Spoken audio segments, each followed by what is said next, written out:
welcome on the holy auspicious occasion of Mother's Day. This is truly Mother's Day. The material world also has Mother's Day where we commemorate, respect, offer gratitude to our mothers who have given birth to us in this world. They have given birth to our biological bodies, which are so important to execute the mission and goal of our life. And yet, the true mission and goal of our life actually is achieving Krishna. So, Srimati Radharani fits in most perfectly in her role of blessing us to achieve the highest goal of human perfection, which is to achieve love for Krishna.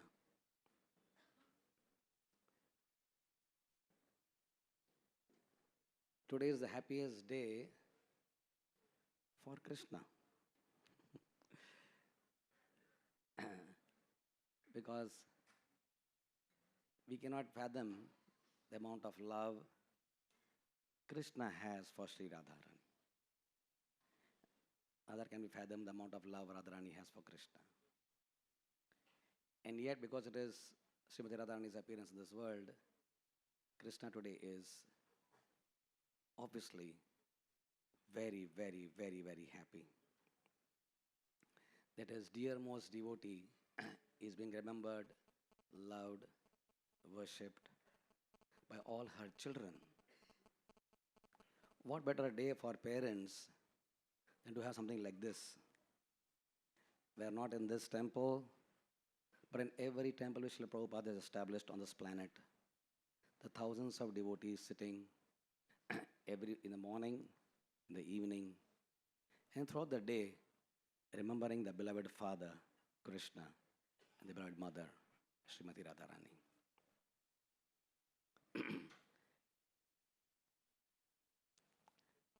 Who is Srimati Radharani? Actually, she is quite a bit of a transcendental mystery. And she is kept very closely guarded by our holy scriptures. Her glories are not broadcast in a way we would have thought about, because acharyas, the sages, have kept this as a topic which can truly be understood only by people who are on the path of pure devotion. And therefore, access to her glories is a closely guarded secret, even in the holy scriptures, including the Bhakti Shastras.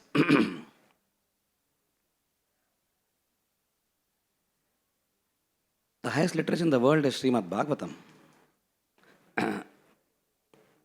Pramadam Amalam. It is the highest of all the 18 Puranas. And yet, that scripture which delineates Shuddha Bhakti to the highest degree does not even mention the word Sri Radha even once in those 18,000 celebrated verses spoken by Sutta and Shukdev Goswami. Why is that? Why is that? There's an important reason there. Shukdev Goswami is fully qualified to speak on the glories of Srimati Radharani. And Radha Giridhari Temple in Meera Road today, morning darshan opened at 7:30. On the altar of Gauranitai, Radha Giridhari ji and Jagannath Swami are flying parrots everywhere. They are Radharani's messengers. She has a whole troop of millions of parrots. One of the chief parrots is Shuka, who will later on incarnate in this world as Shukdev Goswami. And therefore he has seen, witnessed and heard and experienced the pure love of the transcendental exchanges of Radha and Krishna. And yet when he's sitting on the dais speaking for the 7 days and 7 nights, he did not utter the word Sri Radha. Because the audience, the Acharyas explained, were not qualified. Not everyone sitting in the audience, even though there are sages, were people who are practicing Shuddha Bhakti.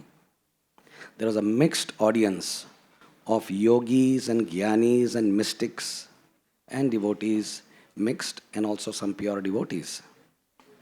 So, if such a crowd is there, sorry, not the word crowd, such a gathering is there. We're used to the word crowd. Maharaj tells us this is not crowd. Such a gathering is there. He did not utter that word because it would be misunderstood. But it is also said that if he had uttered the word Sri Radha, who was the more beloved mistress, the love of her life, of his life, he would have gone into such a deep ecstasy of love for her that he have swooned and become unconscious, and 7 days and nights would be passing without speaking. Why would Shukdev Goswami go into ecstasy just speaking her name? What is in that word Sri Radha? What is it in her personality which evokes so much love for her pure devotees?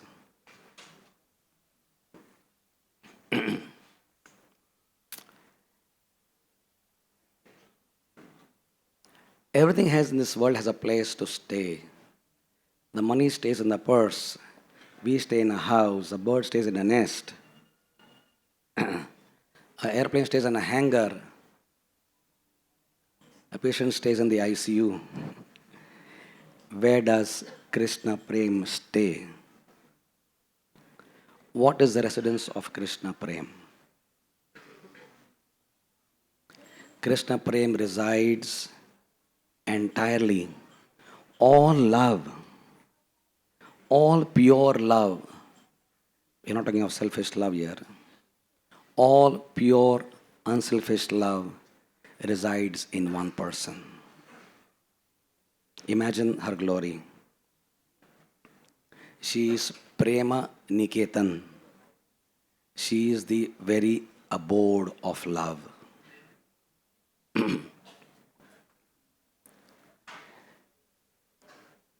What is her role? Now, Krishna is by nature Atmaram.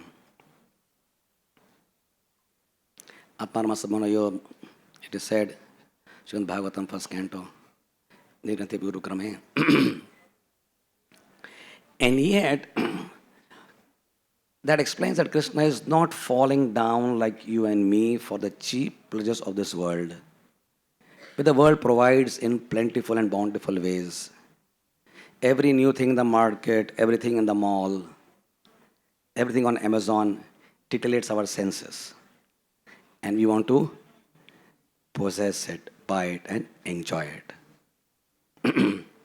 Someone told me a few months back that the inventory on Amazon is, the amount of things they sell is 3 crores of items. Imagine that figure. 3 crores of items they are selling. Why do we need 3 crores of things? Roti, kapda, makan. That roti has to be prasad.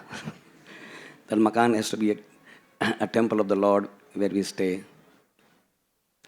And the kapda has to be devotional clothes.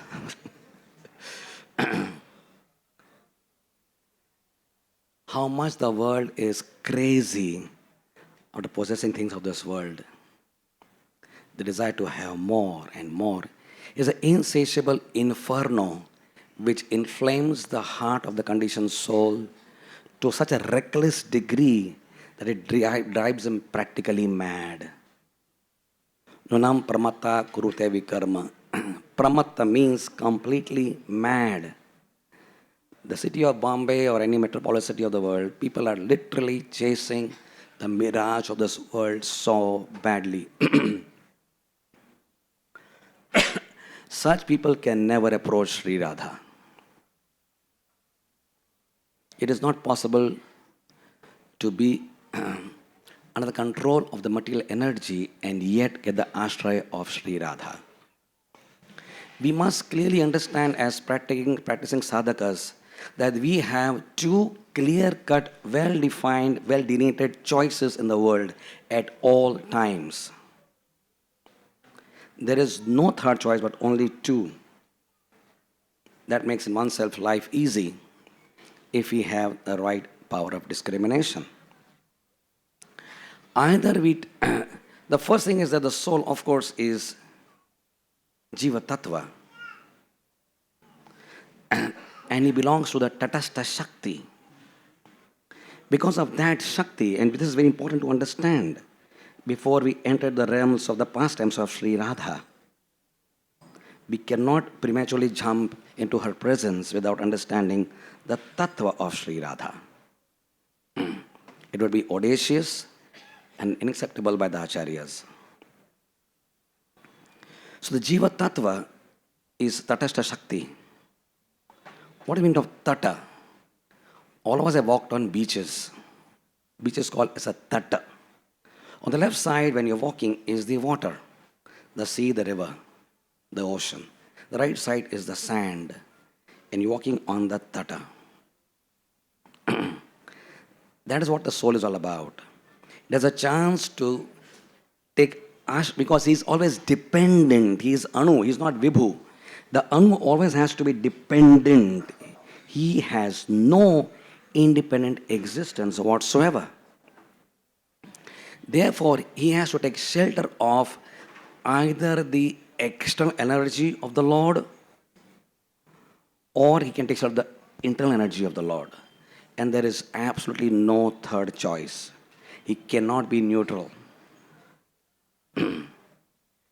So till the soul keeps hankering, lalasa, for what Thakur Bhaktivinoda calls as chapala sukha, all sukhas of this world are clearly defined by Krishna as to what is their quality. In one extremely powerful sloka which Krishna teaches in the Gita as a loving father, when we read the Gita with the mood that my father is teaching me something, he came to the world to teach all his children valuable lessons of life, more than any so-called management guru can ever teach. When he says, Yahi samsparshaja bhoga, dukkha yona evate, adi antamanta konteya, na te shuramate buddhaha.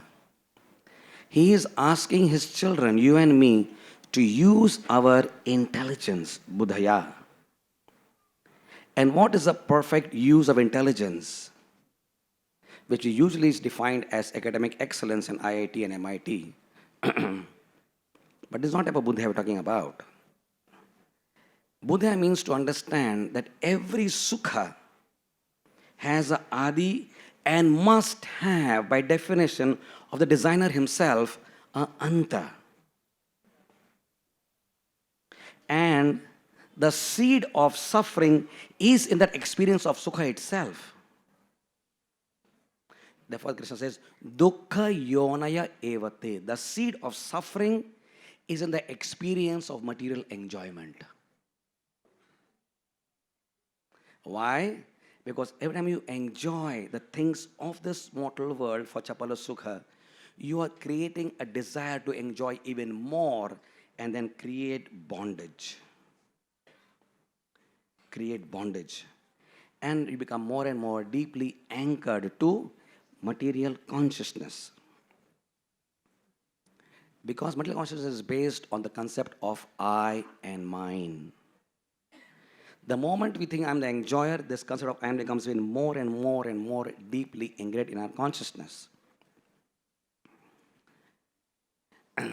Now, most of us have probably heard this before, and we say, okay, maybe we are not in that category now anymore. I mean, we are not really so much enamored. Maybe we are, maybe we are not. We have different extent of realization and conviction that we do not want to chase the Goda Timba of this world. You know what is Goda Timba? The Bhagavatam says Goda Timba is an egg laid by a horse. Now, do horses lay eggs? No, they are mammals. No mammal lays an egg, biologically speaking. But it says that The concept of having pleasure in this world is like expecting an egg to come out of a horse. That's how the acharyas graphically explain the foolishness of expecting satisfaction, fulfillment, and peace in enjoying the things of this world. So, are we saying we should not enjoy? Are we saying ISKCON is an anti enjoyment movement? Are we like enjoyment? Krishna is the enjoyer. You are not the enjoyer. We are not the enjoyers. Sorry, not the enjoyer. So are we, sometimes we are portrayed wrongly and we think wrongly of this movement as an anti-enjoyment movement. And then the very next breath the speaker will say, Anandamaya Bhyasat. But by nature we are all pleasure seeking. A very contradictory. On one side you say Vedanta Sutra is saying we are pleasure seeking. Other side say you are not enjoyers. Wait a minute, how do I reconcile these two drastic contradictions of philosophical Siddhantic differences? There is a way out. The perfect way out. We cannot deny our nature, our intrinsic nature to enjoy. We cannot deny it. We cannot extinguish that. It's intrinsic to our very existence from the time of our existence in this world. But the answer is, the real enjoyment comes when we shift ourselves to take shelter of the internal energy of the Lord. So that transition requires only one adjustment of consciousness. There's only one small important thing we need to do to really give up once and for all the anchor of material existence which has been holding us back in this material world in 84 lakh species of life for millions of lifetimes. And what is that shift? 3 words. Only 3 words, if we accept in our heart as actually what we are, we will give up all suffering for all times to come. Who would like to know what those 3 words are? You have to say loudly, Hari Bol. The acharyas tell us. The 3 words are Tomara, Kinkora, Ami. How wonderful. How wonderful. How simply wonderful is this 3 beautiful words. If we just come to this understanding that I am the Lord's eternal servant. And then the real enjoyment starts. Because then you're not going to enjoy with this gross body and the mind for sensory stimulations based on Vishaya Sakti, the sense and the sense objects coming together. But you're going to activate a part of your consciousness which is called as Ananda. Now we have got Sat, Chit and Ananda. Right? So that's our nature. The Sat is aspect of eternality. By jnana you activate the Sat feature of our existence. By jnana. By genuine yoga practice, the topmost yogis activate the second part called as the Chit part. But yoga and jnana have no power to touch the third, the most vital element of our existence, that is called as Ananda. So while material enjoyment is not meant for Ananda, it's Jipala Sukha, here the acharyas open the doors to an ocean of Ananda. Where does Ananda come from? From that person who is experiencing the highest Ananda in creation. So who is the happiest person in the creation? Who? Who? The happiest one of this is Krishna. Krishna is, the book Prabhupada wrote in the beginning was called as Krishna, the reservoir of all pleasure. And yet, even though Krishna has all pleasure of this world, he is a complete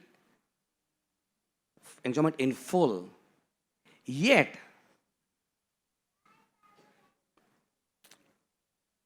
when he looks for enjoyment beyond him,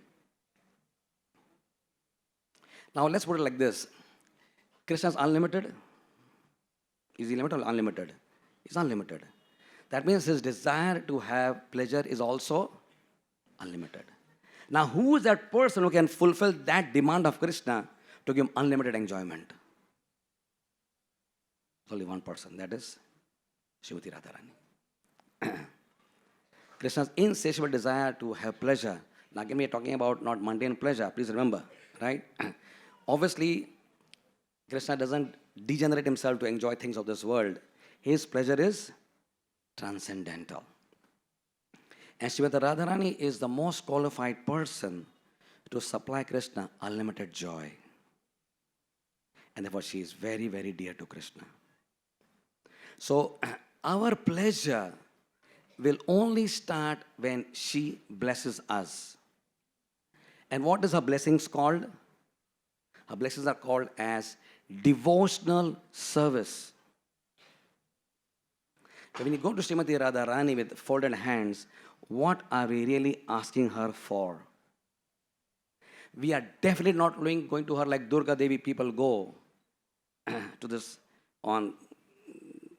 in Kolkata and Bengal, there is so many Kali pujas and all are there, right? They're going with a whole list of things they want of this world. The devotee is understood. This is Chapala Sukha. He wants the pleasures of the spiritual world while he's still living this world. How? And that comes through devotional service. Devotional service is the direct blessing of the person who's the embodiment of all devotional service. Therefore, she is called as Priti Ashraya. Krishna is Priti Vishaya. He is the object of love. Priti means love. And Radharani is Priti Ashraya. Only she can give Ashraya. And the soul wants Ashraya. With Durga Devi cannot give because she has a trishul in her hand. Radharani has no trishul. How can the person who's carrying trishul give you pleasure, leisure? She's only waiting for the time when she can actually poke your heart and make it bleed with adhyatmic, adibhautik, adidaivic miseries.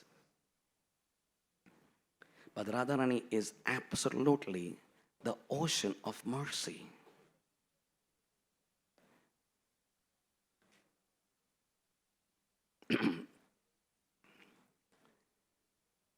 The fact that when she was born in this world, it's a very special leela. She made a bold statement by her very birth itself. And therefore her leela of birth is extremely important to understand and emulate. Vrishabhanu Maharaj and Kirtidamai were childless for a long time. And they did various anusthans and various things they did. Ultimately, it's a long story, but they went and stayed in the bank of the Jamuna at a holy place called as Raval, earlier called as Mukhyaravali, modern day called Raval. As usually he's going in the morning on his morning walk along the bank of the Jamuna, and he sees a beautiful 1,000-petal lotus flower. He's attracted. As he nears it, he sees within that central whirl of the flower a most beautiful, dazzling little girl, a newborn girl who was having the beauty of molten gold. Being childless, his hand spontaneously goes to lift her up, and with great care and love, he brings her to her home, to his home, and presents it to his beloved wife, Kirtidamai. The joy knew no bounds. The joy was short lived because of something which was very strange in this girl. Even that she had the beauty of someone which cannot be compared in the mortal three worlds, yet there was a problem. She appeared to not open her eyes. The question racked the parents. Is she born blind? She would not respond to sounds around her. When people made sounds, called her, she didn't sort of register sounds. Imagine the trauma. Is this child born deaf? And she would not, as you know, people who are born deaf usually don't even speak. That's biologically something which sound stimulates the tongue to speak. So she never spoke. Was this girl the most beautiful girl in creation, born deaf, blind, and dumb? How sad. If they wanted to broadcast this news to all around, he was the king of Barsana. He was a king. Vivanu Maharaj. But that joy died down into oblivion, and they couldn't do anything about celebrations. Right at this time, Sripad Narad Muni was searching all over Brajamandal. He, of course, is Trikal Gnani, so he knew that Krishna is already born in Gokul. And since Krishna is born, he was sure that Radharani is not very far. She must be around here, also born. The internal Shakti of the Lord must be around. She will take birth sooner or later. Therefore, he was sort of on the lookout, on a survey of where in the entire Brajamandali, which is very large, 84 kroshas, which is a very large area, in every house, where is she born? And when she happened to come to the house of Vishnu Maharaj, he was welcomed with great love. I said, oh, the great sage Narad is here. Maybe the sage can bless her. Maybe he will bless us. The child will start seeing and speaking and hearing. He said, please, come and bless our child. So as soon as Narad Muni saw her, his heart erupted in joy, and he knew that she is the eternal consort of Sri Krishna, the personification of the Ladini Shakti. So please take me to the inner chambers, and please leave me alone for my worship. He fell down at her feet with great love and prayer. We approach Radharani always with great reverence. When we utter the word Radha, Sri Radhika, Srimati Radharani, it has to be filled with tremendous amount of reverential veneration and love and utmost respect. You're addressing the Supreme Mother in creation, the source of all love, the most beloved of our eternal Lord and Master, Sri Krishna. It cannot be a cheap utterance in zest and mockery, because she is worthy of all respect. Fell at her feet with great respect and said, please show me this, your eternal Kishori form. And she fulfills all desires. Srimati Radharani always fulfills all desires. Just like a mother is eager to fulfill the desires of her children. More than eager, rather. And there in there itself, she manifested a beautiful 14-year-old girl form, which are Nitya Deha, Nitya Siddha Deha in Golok Vrindavan. The most beautiful girl. We just sang a few minutes back. Gokula Taruni Mandala Mohite. Mandala. Mandala is Tribhuvana Mandala, spiritual Mandala. All mandalas, Mohite, that form was revealed to Srimati, to Sri Narad.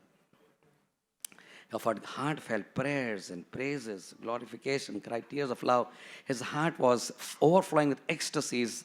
His hair was as horripilations. He was Gad Gad Rudaya Gira. That was a state of ecstasy. It was dancing in joy. It was uncontrollable love Just absolutely, he was going crazy. He was shouting, rolling in the dust, but controlled himself. And then the parents came in, then he just calmed himself down and said, everything is fine. He said, why don't you have a nice celebration? You're such a nice girl. So he plotted them to really coax them to have celebration. And sure enough, that was a blessing instruction. And who came for the celebration? Nanda Maharaj came. And who came with Nanda Maharaj? Small Krishna came. And that's exactly what the diorama is showing to us today. Right? And Krishna came. And while Nanda Maharaj and Yashodamai are exchanging goodies and they're talking and they're exchanging love and embracing each other and all sorts of nice things are going on, Krishna sneaked aside. This is not my job. I'm not here for this. So let's get to the real thing. Krishna just sneaked off from the living hall, the palace hall, and then he just sneaked into his Radharani's room. It's just toddler Krishna. He's hardly even walking, running around. He's just practically walking on with the Lord who holds, he doesn't even hold the planets actually. Some elephants are there, they're holding planets, it said. But Adhara Shaktim Alambya Param Swamurtim is Adhara Shaktim. His Shakti is the Adhar, the power of gravity which holds billions upon billions upon billions of planets and universes in the creation. That is the Lord. He is Shaktiman. The Lord of Ananta Shakti cannot even walk. This is called as Leela. This is called as Leela. The person who is holding creation by his separate energy, he's not even personally, just his separate energy, Vistara Shakti, he's learning to walk. He goes up to the cradle and just touches with his loving hand the tranquil body of Sri Radha. And the eyes, first time in this lifetime, opens. And she didn't want to see anyone. She didn't want to see anything of this world. She only wanted to see her beloved Lord. And Krishna calls her, Hey Radhe. She hears Krishna's sound. She didn't want to hear any sound of this world. She really wanted to hear the holy name of Hare Krishna, Krishna Krishna, Hare Hare, Hare Ram. No other sound of this world pleases Sri Radha. Only the sound of Krishna. And then she opened her mouth and he called out, Krishna. Her entire existence is solely for Krishna's pleasure. That's a bold statement of her very birth. And that's the model where the acharyas, the pure devotees, follow. They come to this world and they live in this world for only serving Krishna. They don't see, they don't speak, they don't hear anything which is not connected to Krishna. A little crazy example, but when you talk about making bold statements at the time of birth, when Shishupal was born, he made a bold statement also. What did he do? He was braying like a donkey. And he blasphemed Krishna. A statement that I am born for this purpose. Envy personified. When Karna was born, he made a statement with this Kavach and Kundal. He is the same demon, Sahasra Kavacha, born again in this world. When Krishna was born in this world, he made a statement by taking the 4 hands of Vishnu. He made a bold statement, yes. I am to you the same Sutapa Prishna you were before, Vasudevan Devaki. I want to fulfill your desires in this lifetime. And when Srila Prabhupada is born, the very next day of Janmashtami, he's making a bold statement by his birth. It is not by accident that Prabhupada is born the next day of Janmashtami. Nothing in this world, in fact, is accident. Even an accident actually is not an accident. Nothing is accident. The fact that Prabhupada is born the very next day of Janmashtami is a bold statement Krishna is making, that why this person is born in this world. He will be a perfect follower of his master was born on the previous day. Anuradha. Radha, Anuradha. The follower of Radharani is called Anuradha.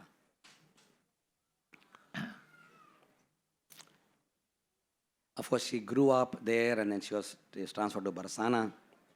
She grew up as a child. Wonderful pastimes are there.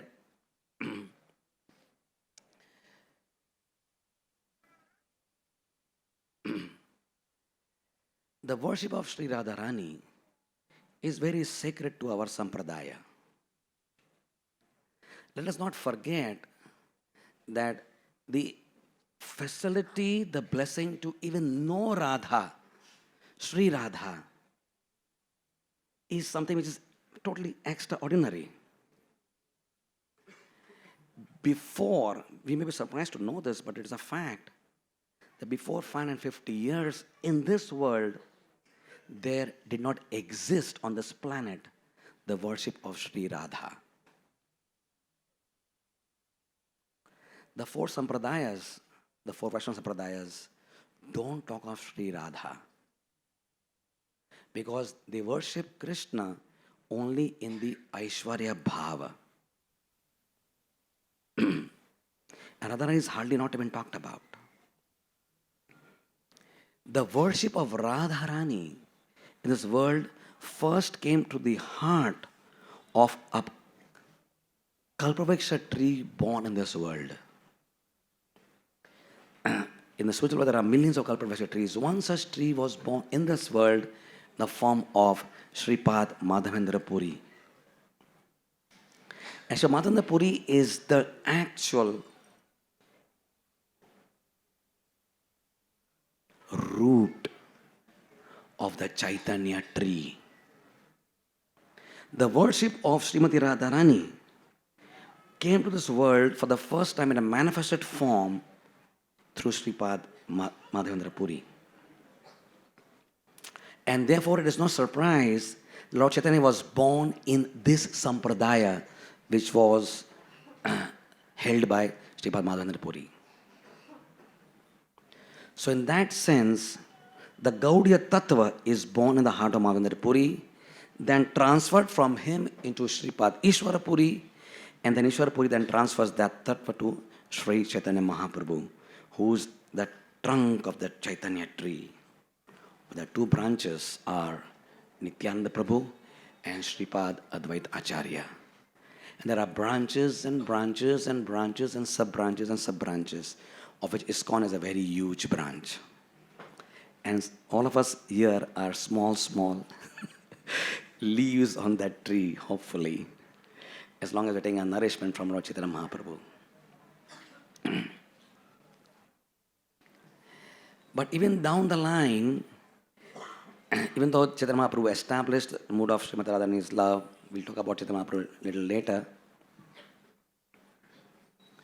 In the 17th century, something very important happened historically, which we must all register as Gaudiya Vaishnavas. It's a very important part. All of us who are here are surrendering our lives to this sampradaya wholesale. The Gaudiya Madhva Sampradaya. We are participants of the grace available to this great parampara. In a place called Galta in Jaipur, something very relevant happened. Galta is a place, and this tells us the importance of Srimati Radharani in a very special way. In Galta, there is a huge province where the Ramanandis, followers of Ramanujacharya, were preaching rather. For several generations, Ramanujacharya is 8th century onwards, so for more than about 800 years, they were preaching, and they are the stronghold of thousands of followers, and they are even today. The queen of Jaipur took Diksha in that sampradaya. The king got involved because the queen was involved. But In Jaipur, something very special happened. Sri Radha Govinda Dev came from Vrindavan under Maharaj Jai Singh's reign for being protected from the Mughal attacks and came into Jaipur. And seeing the devotees, the Gaudiya Vaishnavas, worshipping Radha Govinda Dev with so much of love, the king was attracted to the Gaudiya Vaishnavas. And queen is attracted to the Ramanandis. Conflict. Conflict of interest. And the Ramanandis became a little insecure that the king is so much attracted to Gaudiya Tattva and Radha Govinda Dev. So they launched a massive, huge controversy that actually the worship of Radharani is not bona fide. Oh my God, that's a heavy statement to make. They said, you are actually following, you should not worship Sri Radha. Because Sita and Ram are married, and we marry, and that's bona fide. Lakshmi and Narayan are married, and that's perfectly all right. But the name of Radha is not narrated in the scripture also, and they're not even married. So your worship of Radha is not bona fide. And the whole controversy became so eruptful, it became so large, that actually, it's a long story, we'll take it short. They forced the king to remove Radharani from Krishna's side. And anyone who did that would be considered as a blasphemous, like a heathen.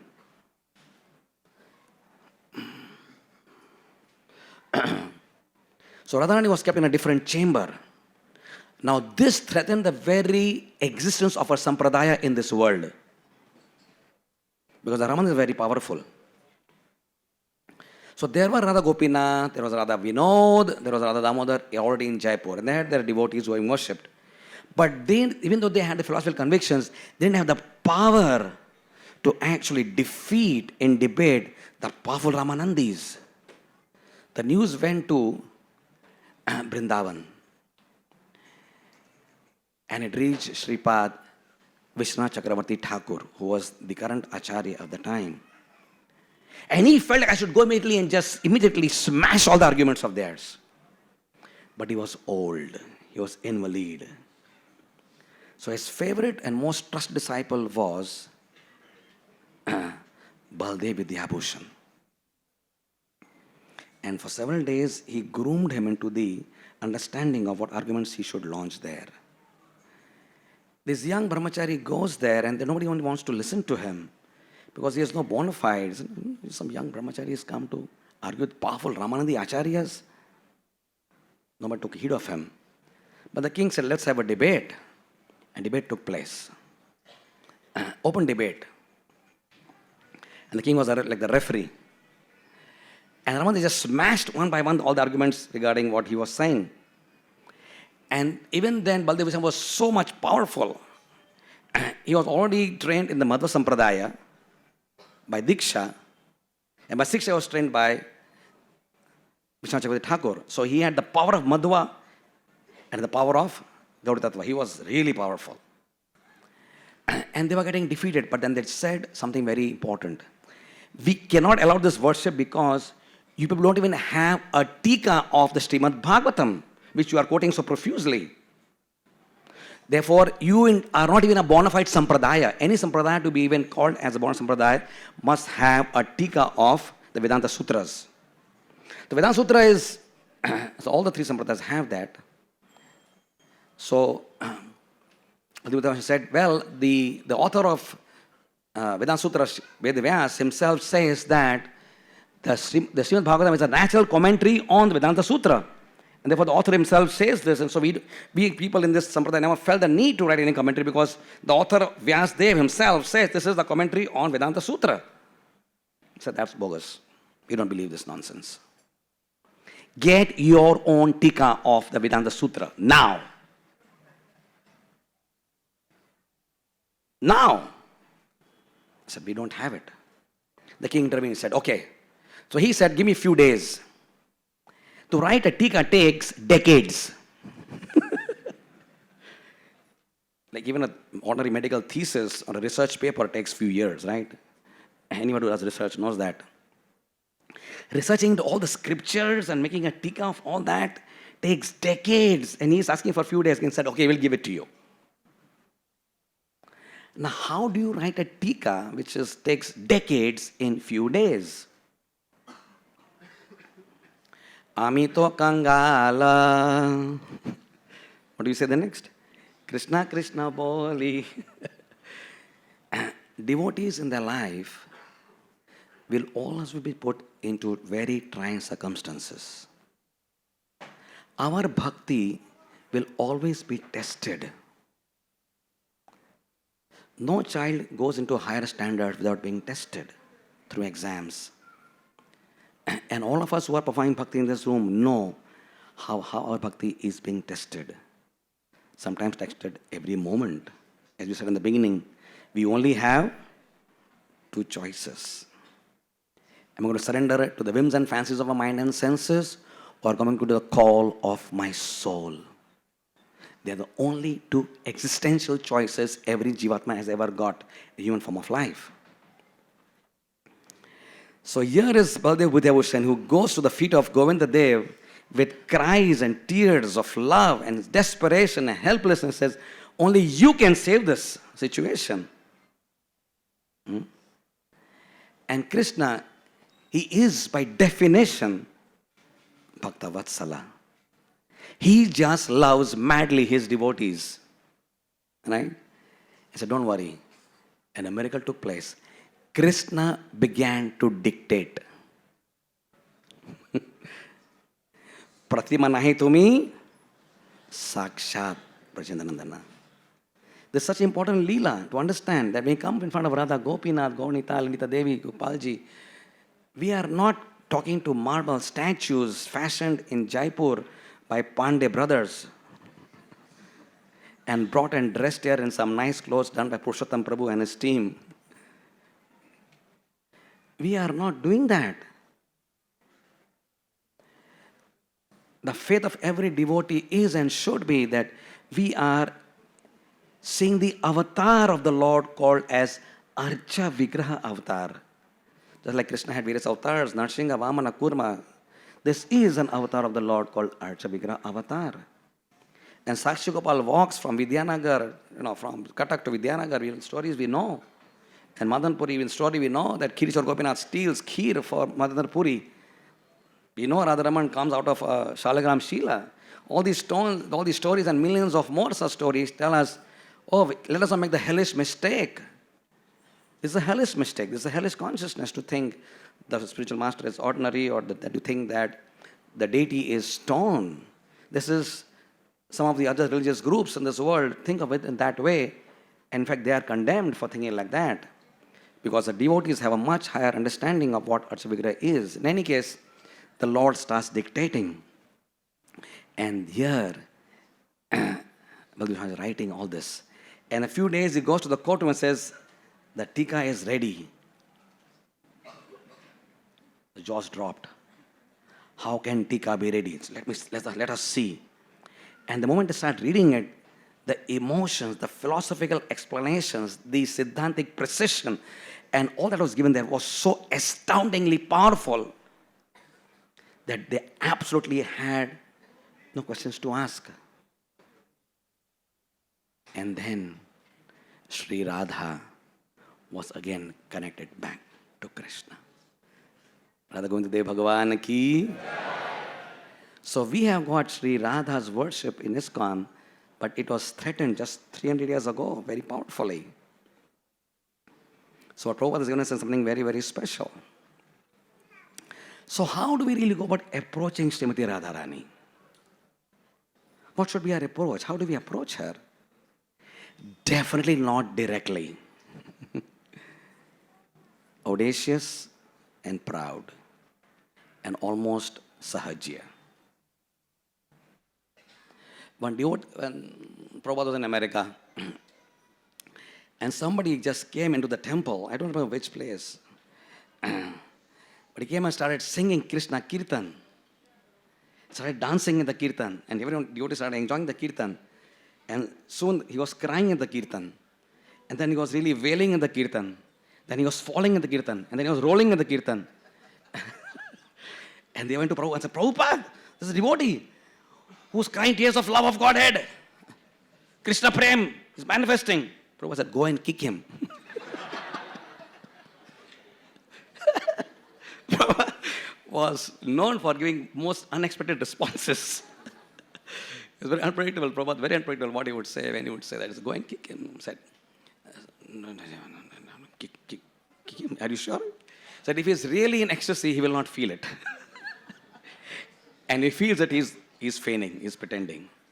So this is a baula. Aula, baula. There are 13 such upper sampradayas, right? Who are trained, just like we have sadhana bhakti, we chant Hare Krishna. Their sadhana bhakti is to really cry, learn to cry.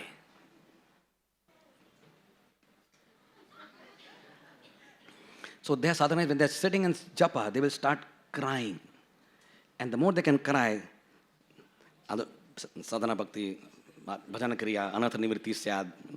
Prabhupada said, the more they cry, they wash out all conclusions of Vedic scriptures from their heart.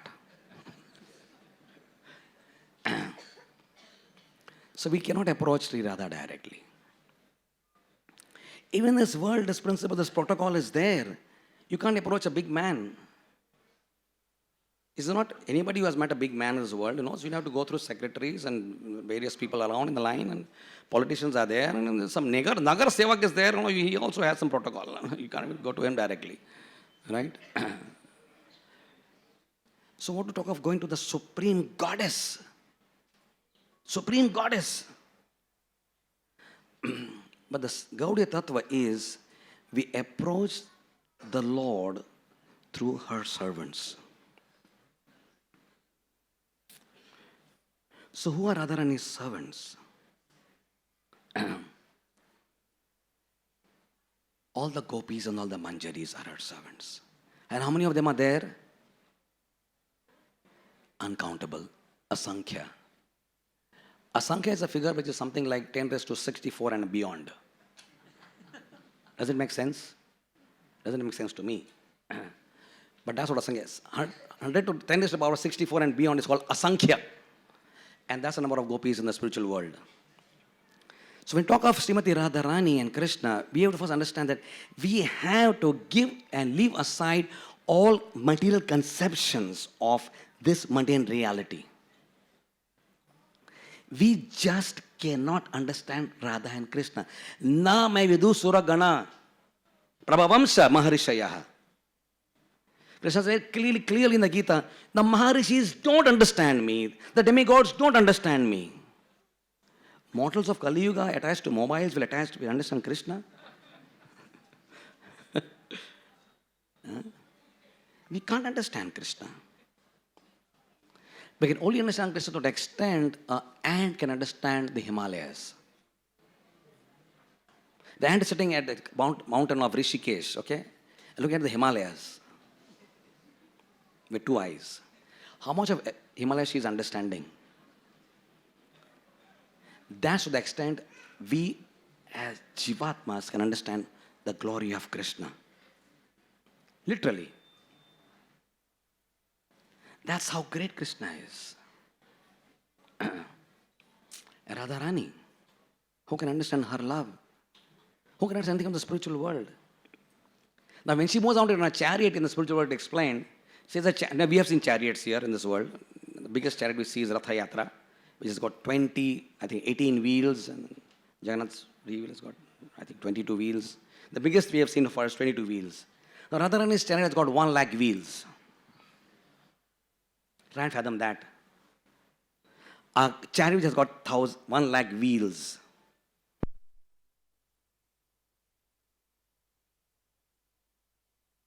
Spiritual world which is beyond material understanding. So we can only understand her through her servants. And therefore, her principal assistant is Srimati Lalita Devi, who comes as Sri Damodar in this world. And his assistant in this world is Rupa Goswami, Rupa Manjari, who comes as Sripad Rupa Goswami. So it is Rupa Goswami's sacred act of love and compassion which she carries from Radharani, inherits from Radharani, that compassion, and comes and does the things in this world which she does. Therefore, for us, the bona fide way to approach Sri Radharani is and cannot be anything but reading, hearing, and understanding nectar of instruction and nectar of devotion. And the first step to approach with Radharani is, believe it or not, what?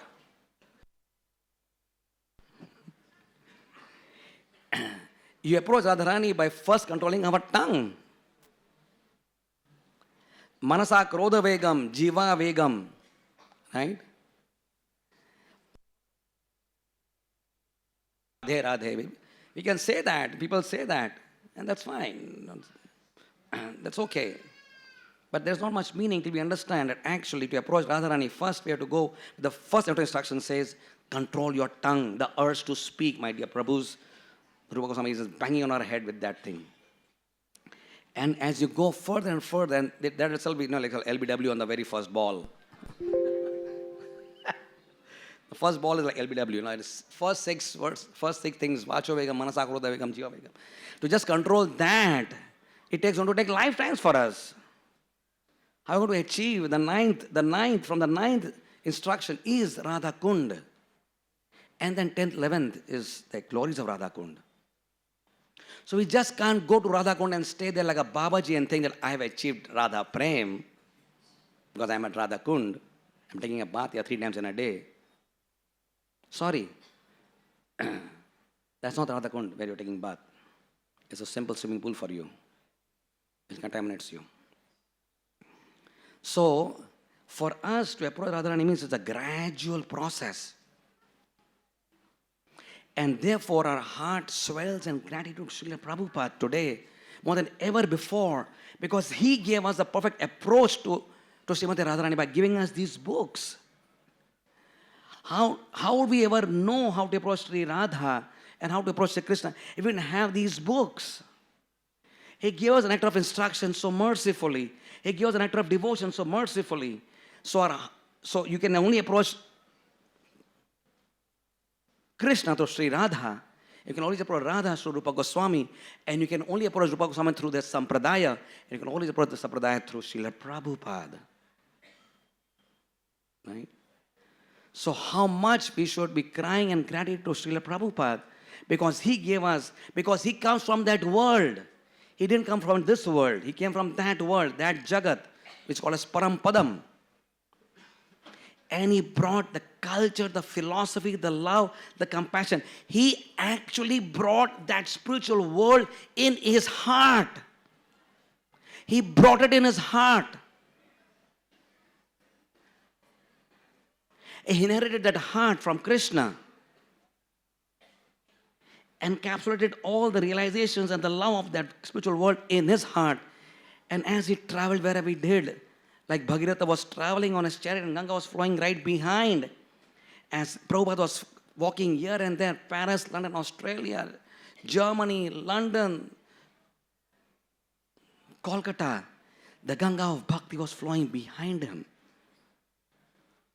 The Ganga of Bhakti was flowing behind, just like Bhagirath was flowing in front and Ganga followed behind. So it is only by his divine grace that we have access to Srimati Radharani. Therefore, Prabhupada was very clear that even on Radhastami days, sometimes he would not go into the depths of Radharani's love for Krishna because he was very cautious. The acharyas are very cautious in training the followers. What is the right approach to this very guhyam, profound subject of Sri Radha? In fact, in one lecture, it is, you know that a few years back, I don't know which year it was, he didn't speak of Radharani anything. If I talked about only the miseries of this material world in Radhastami lecture. How cautious are, how merciful they are. We remember that also. Radhanath Swami would take us for yatras every year to different places, Vrindavan, Jagannath Puri, etc. And this yatra we will never forget. Among various yatras we have gone with His Holiness. We would always go to Radha Kund on Govardhan Parikrama And by the time you go then, come to that place in Radhakund, like everyone are like tired. You have walked, you have danced, you have sang, you're thirsty, you're hungry. Because it's several kilometers before you come to Radhakund, right? Because we start from Kusum Sarovar usually. In early days, we start from that place. And people would just come and they would say, oh, just let's go and just jump into Radhakund or just put your legs there and have the cool, refreshing waters.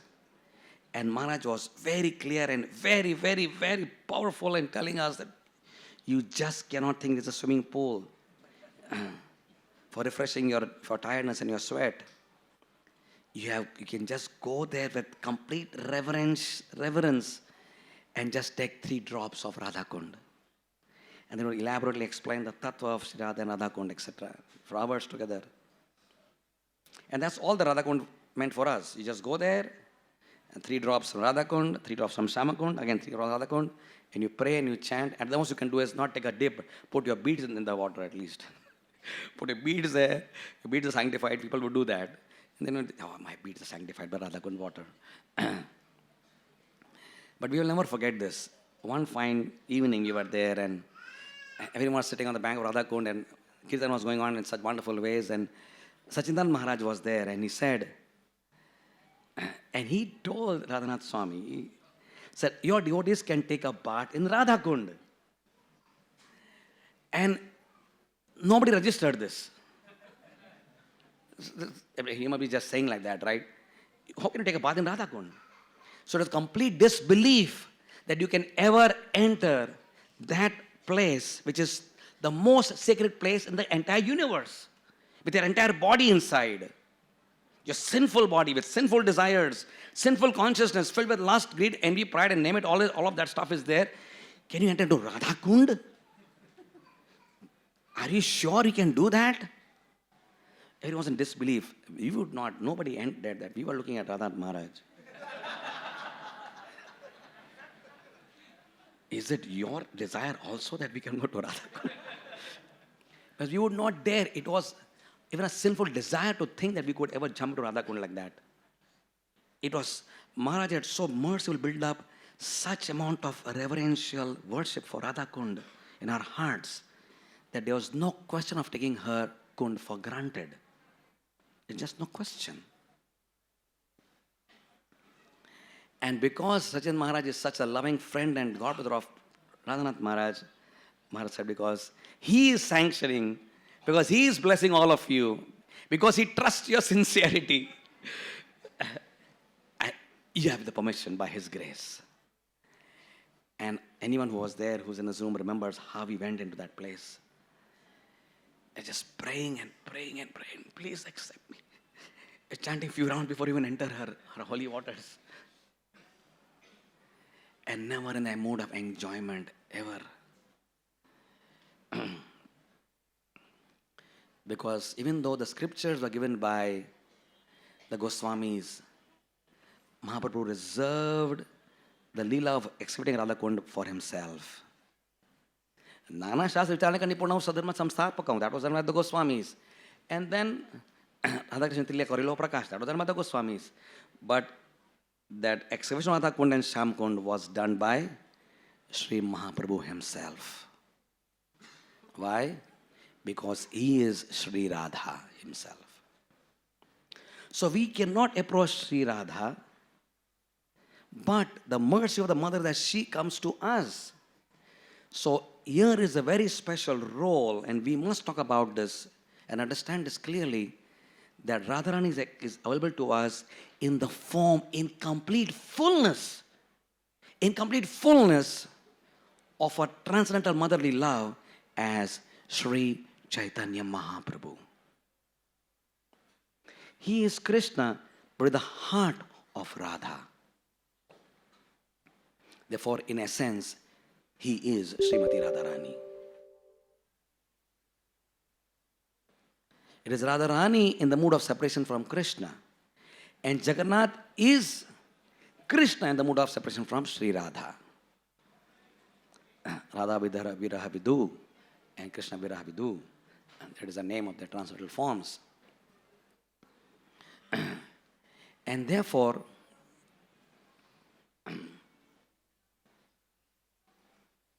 Chaitanya Mahaprabhu is such an important person for us. Let us understand part of his Leela, how he brought Krishna consciousness to this world. Now, when you understand that Mahaprabhu had 3 reasons external, 3 reasons internal, we won't get to all the details today because that's a topic for Gaur Purnima. But let us reminisce something very salient in the life of Lord Chaitanya. Now, here is Mahaprabhu who is loved with complete surrender by all the Navdeep Vasis, by Sachi Mata, by Srivas Thakur, by Haridas Thakur, by Advaita Acharya, and the thought that he is going to leave this world and take sannyas is immeasurable pain to them. The same pain which Ayodhyavasis felt when Ram left from Ayodhya in the search of Mother Sita. That pain is difficult to understand for us in the mortal world. For us, the only viraha we know is when we when you don't take a mobile on a particular day, we forget it at home. And the whole day you feel something is missing. Your life is empty. So we call it iPhone. That means I am in the phone. I am not in this body. My soul is in the phone. This is just a flapping body. My soul is at home and I am here in the office. I don't know what I am doing here. Right? So the closest we can think of viraha in a parodic way is when we lose our mobile. Right? That's the best we can think of that word, separation, viraha. There's no other way of explaining that tattva other than this. So we can understand all this stuff, right? But we talk of the love of Sachi Mata for Krishna, for Chaitanya, we understand what we are talking about, a totally different subject. Now, every mother loves her child, and we know what is mother's love. Multiply one mother's love by a figure of 100 billion. If that makes sense to us, that is 10 raised to the power of 8. No, power of maybe 11, right? And that is the love of Yashoda Mai for Krishna. That is, she is a universal mother. All love of every mother, in whether cockroach's mother or kangaroo's mother or earthworm's mother or human mother, or all mothers, love of all mothers of all creatures and more is Yashoda Mai's love for Krishna. Right? And that is love which is in the heart of Sachi Mata. So when Sachi Mata is losing the association of her beloved child, Nimai, that is the pain which she is going to go through now. A mother, a simple cow losing her calf, and she cries and cries and cries. Or Devaki crying when the child is smashed by Kamsa. That is what is the pain of Devaki child for the loss of one child.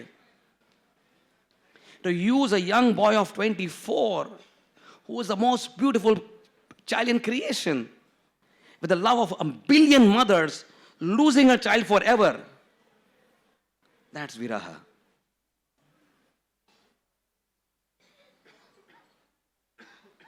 And for Vishnu Priya, what is the love of such a chaste lady for Nimai?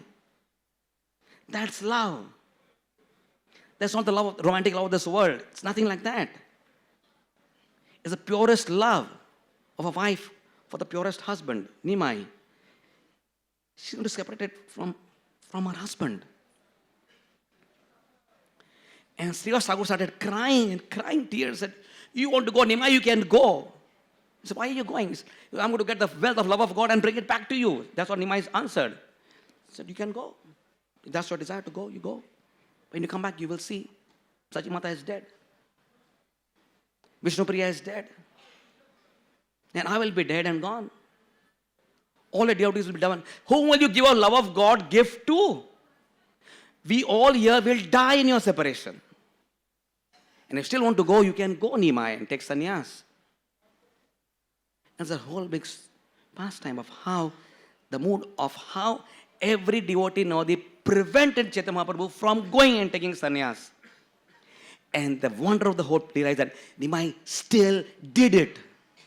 he still gave mortal pain to his mother, his wife, his friends, his devotees, associates. He practically killed them. Why? That question must come to our mind. Why? What was so important in his life that he could give such pain to his most beloved associates and devotees? What was the reason? It's for you and me. And that is the heart of Sri Radharani. To give Krishna Prem, her topmost treasure of her heart, to every living being in this world. How would Chaitanya Mahaprabhu give this gift of love of God which he had brought from the spiritual world? How would he give it if he were just to stay in the small town of Navadvip? Who would give it out? Who would carry it around? Who can carry it on his behalf? Nobody. He has to do it himself. He had to leave Navadvip. The only lila in all of avatars where the Lord becomes a renunciant. He gives up his own hair, gives up his real devotees, gives up every pleasure. The supreme enjoyer in the creation gives up all enjoyment. For whom? For us. That is Radha. That is Srimati Radharani. That's her love for all of us, to bring us this priceless gift of Harinam. Of Harinam. What is Harinam? It's not just 3 words, Hare Krishna and Ram. It's just not what it appears to be. The Acharyas explain, Golo Kera Prema Dhana Harinama Sankirtana. These 3 words, Hare Krishna and Ram, are bija mantras. The moment you sow these bija mantras in the soil of your fertile heart, this will sprout into the tree of love of God. And love of God is the only worthy pursuit worth chasing for in this world. Because nothing of this world can ever satisfy the soul. Nothing at all. And Ravan proves that. Hiranyakashipu proves that. Shobhari Muni proves that. George Harrison proves that. All gainers, all big performers, all big names, all celebrities prove that nothing of this world actually can satisfy you. Only Krishna. The soul is only looking for Krishna. And everything of this world is just a cheap imitation substitute. And nothing else. The real thing, Vastava Vastu, is the spiritual world. And Mahaprabhu came to give us that. And therefore, the most misunderstood deal of the Lord is the Rasa Leela, where Krishna dances with millions of gopis. But what is Rasa Leela in the material world? That same Rasa Leela of the spiritual world was brought by Chaitanya Mahaprabhu to a small place called as Srivas Angan. So Srivas Angan is a Rasa Sthali in Kali Yuga. Why? Because the same love of the spiritual world of Rasa Leela, exchange between Krishna and his pure devotees, was exchanged by Chaitanya Mahaprabhu with his associates. Therefore, for us, more than Bamshi Vata, which is the highest place of Rasa Leela, more than that place, Srivas Angan is even more worshipable by us.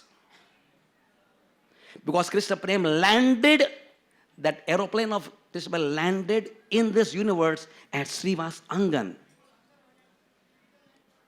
the house of Srivas Thakur. Therefore, that place is so very worshipable by all Gaudiya Vaishnavas. That is the pain which Chaitanya Mahaprabhu gave to his associates just to give us the gift of love of God. And therefore, when we take Diksha in our Sampradaya, we are getting that mercy from the spiritual master. When he gives you Nam, this is called Nama Diksha. This is also Harinam Diksha. When you get that Nam, You'll be very excited about the name, right? What name you'll get, what name you get. And excitement is natural. My name is going to be this Das or this Dasi. Huh? And that's fine. That's a good excitement to have. But when you go deep into understanding that actually when you get Nam, we're getting actually the mercy of Sri Radha coming from Chaitanya Mahaprabhu and the Parampara. We are getting the adhikar to approach Sri Radha and Krishna.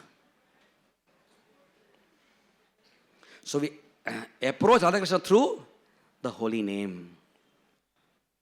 Right? So when we chant Krishna's holy name, next time, we shouldn't be falling asleep. The more practical level, all this philosophy is fine.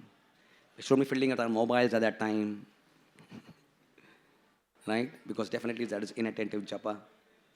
We shouldn't be spacing out. We have something rare in our hands. We have the Hari Naam with us. Right? Therefore, we worship Radha because she is the embodiment of that Ladini Shakti.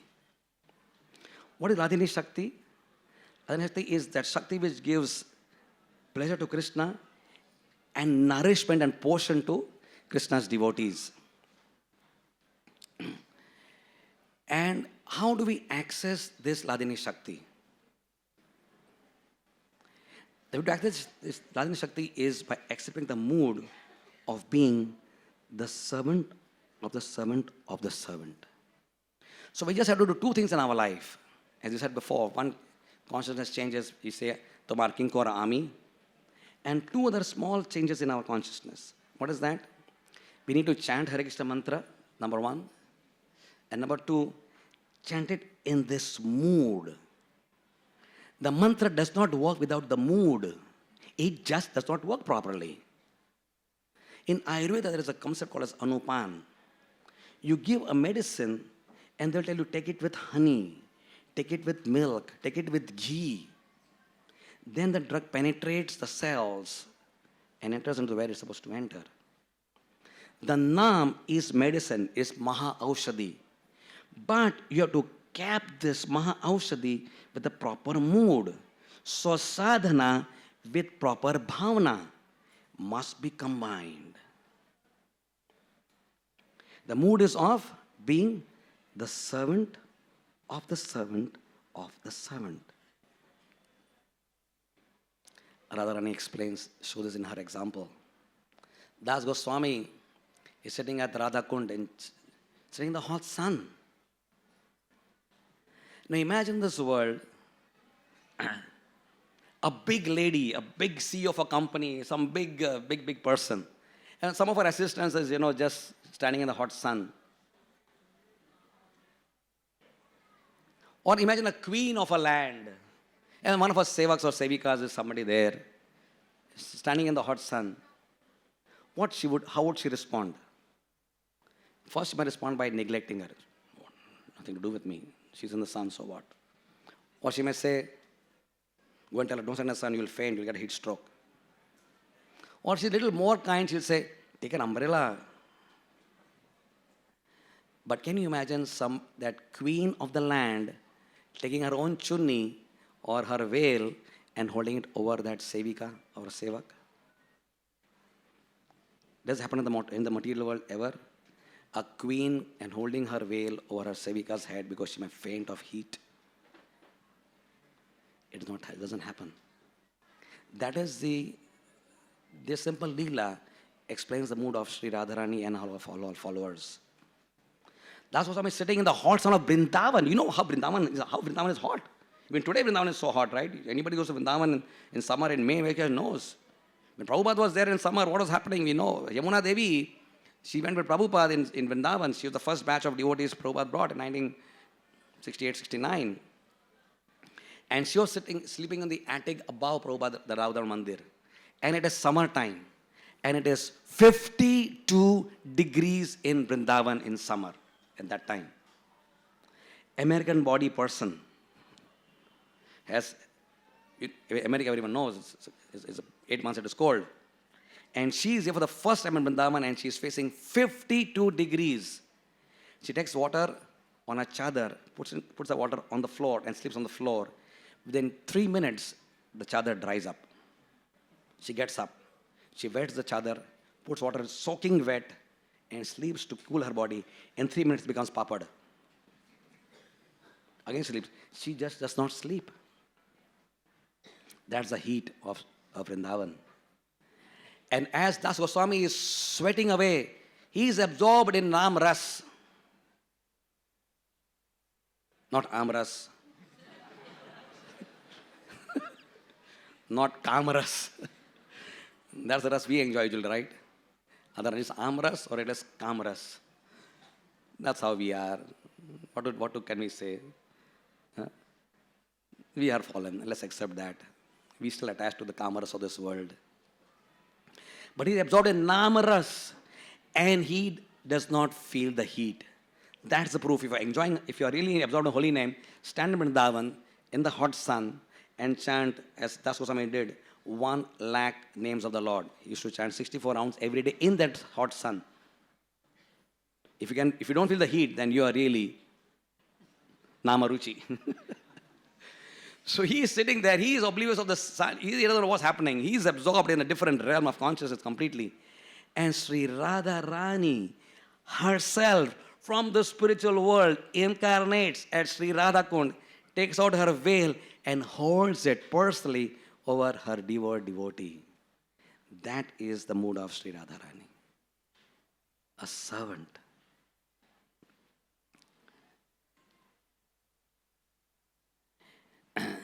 And when Sanatana Goswami came and saw this, first Das Goswami was chanting and one tiger had come and he was taking Radhakund Jal. And he was absorbed. He didn't know what's happening around the tiger. Is there nothing else? I said, why need to build a kutir? No time to build a kutir. He was so busy chanting Hare Krishna and serving the Lord in his heart. He said, now Radharani has come with this chuni. You want to make a kutir? I said, oh, Radharani has come. So he made a kutir. So then that's how the first kutir in Gauda Sampradaya was built by Das Goswami. The Bhajan Kutir concept came from Das Goswami. We started building kutirs, and then the Bhajan Kutir started thereafter. And also there's a leela how, on the other hand, devotees, they want to be the servant, but they don't want to take service from the Lord. Right? That's also. So we are talking about different moods, the proper mood of what it means to be a real follower of Radharani and Krishna. This mood is important. This bhavana is important to inculcate. So Rupa Goswami is there at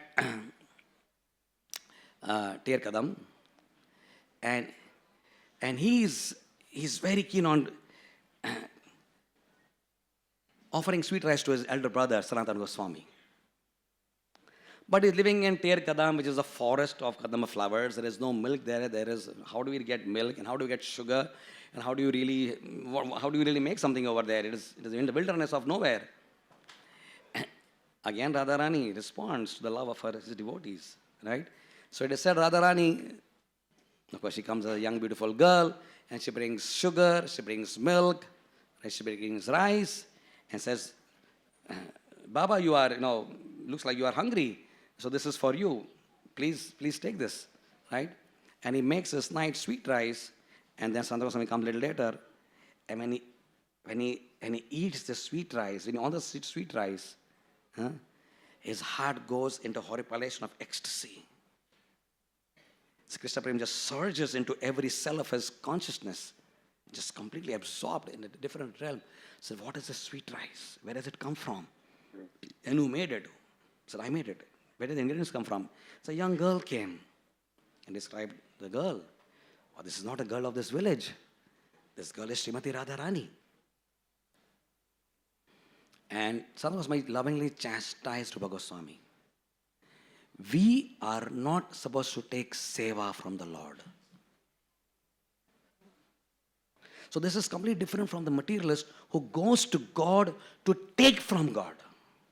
Give us this day our daily bread. And a daily quota of butter, of course, with the bread.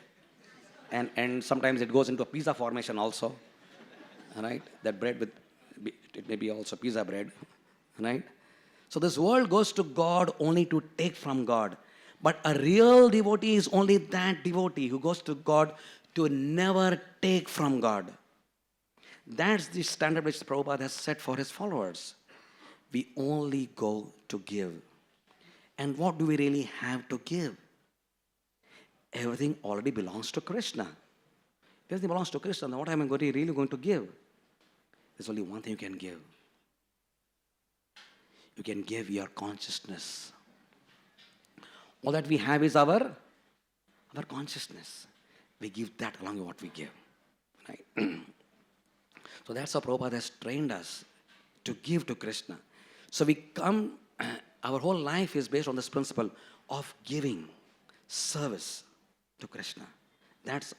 So Konkaramapara means that we just live for service, and as Prabhupada did, we die for service.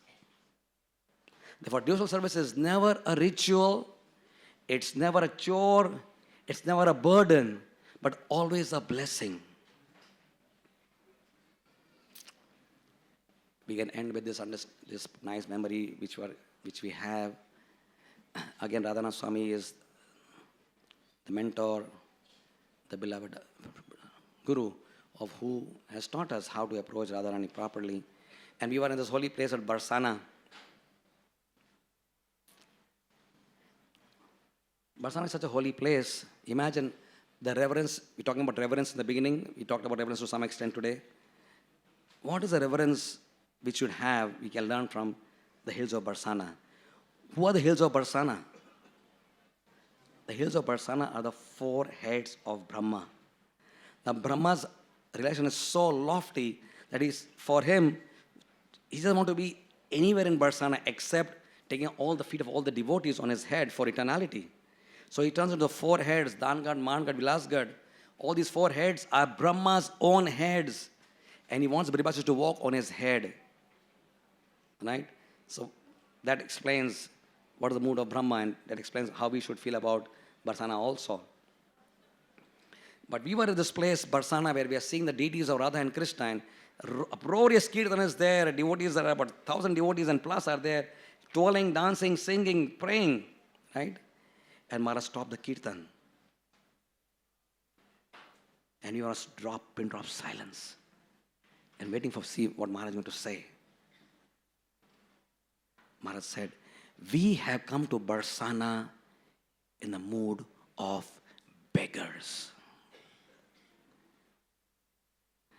Beggars. When the queen is staying in a palace and you are hungry for food or water and you're dying of thirst and hunger, you can just go and wail and cry that somebody from that palace will come and give you something. So we are standing in the palace of Srimati Radharani, which is Barsana, or Mahal. Mahal Radhika ka buhara karenge. That's our palace. And Maharaj explained us, we have come like beggars. If you think you have devotion, you can't beg. If you think you have Guru Nishtha, you can't beg. If you think you are a great preacher, you can't beg. If you think you have anything of your own self which you think you are the cause of, you just can't be a good beggar.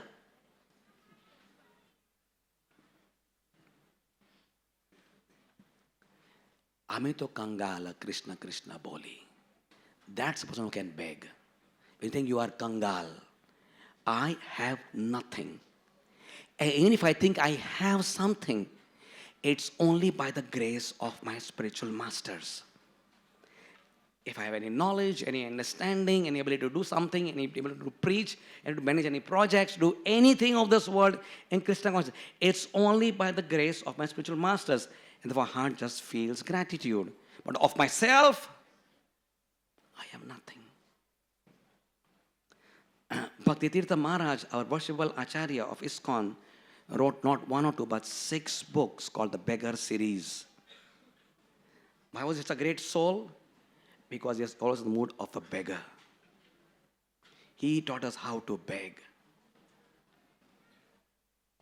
So on Radhastami day, we do 3 things essentially. No, not Radhastami. On Krishna Janmastami, on Gaur Purnima, on Narsingha Jayanti, on Chandrasekhar, we just do 3 things properly.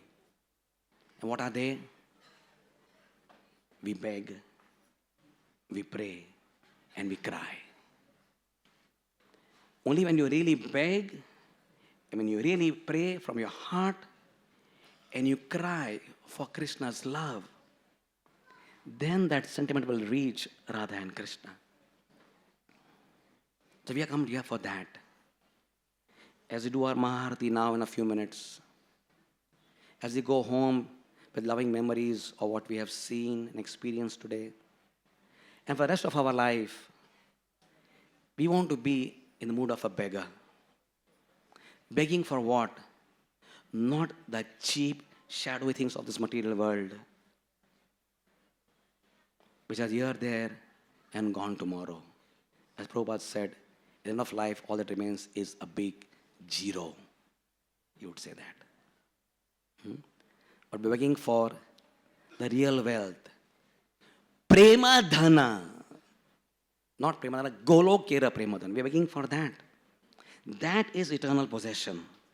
That will not die with the body, which will die eventually. It will go on the fire sooner or later. The fire will consume the body very soon. But what will not die with the flames of wood, which will burn your body, what will stay with your soul, is the prema dhana you will carry as the mercy of Sri Radha and Krishna. We want to come and beg for that. That's eternal wealth. That's something which we want to live our lives for. So let us remember Prabhupada's words. 13th September, today is 6th September, 1965, 13th September, Prabhupada wrote this beautiful bhajan. What is that bhajan? Krishna punya hobe bhai. When will Krishna be happy with you? Radha Rani khushi hobe. Dhruva, he said, please understand with great determination that you cannot please Krishna till Sri Radha is pleased with you. This was written by Prabhupada on 13th September 1965. So Prabhupada's direction is very clear. We can only go to Krishna when we please Sri Radha. And Radha is only going to be pleased with us when we lovingly cooperate with all her servants. When we offer our love to them, we serve the devotees, aim our differences. Prabhupada, the topmost devotee of Radharani, told us this at the time of departure. If you love me, you have to cooperate. It's a tall order, it's difficult. It means crushing the ego. Right? So today we want to really make that promise that we will cooperate with all our differences, which we have amongst devotees. We will beg and love and cry. We'll be more kind to our god brothers and god sisters and fellow devotees. We will dedicate ourselves to chanting the holy names properly. And we'll ever so remain grateful to Srila Prabhupada and sincere followers who bring Prabhupada's mercy into our lives. For they have made our lives valuable. These useless lives have become valuable because we have what Prabhupada has given us. So with this mood and sentiment, let us raise our hands loudly, like a beggar, with a mood of prayer, with a heart of love, and cry out loudly Krishna's, Radharani's holy names. Hare Krishna, Hare Krishna, Krishna, Krishna, Hare Hare, Hare Ram, Ram Ram. If Maharaj were here, he would probably not be satisfied with what we just did. So, even though he is several miles away, for his pleasure, as Maharaj would say, 1,000,000 times more lovely. Krishna, Krishna, Krishna, Hare Hare, Hare Ram, Hare Ram.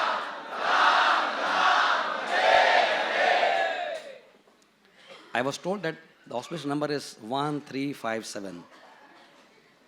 So we cannot be just starting two. We have to run the third time also. One more.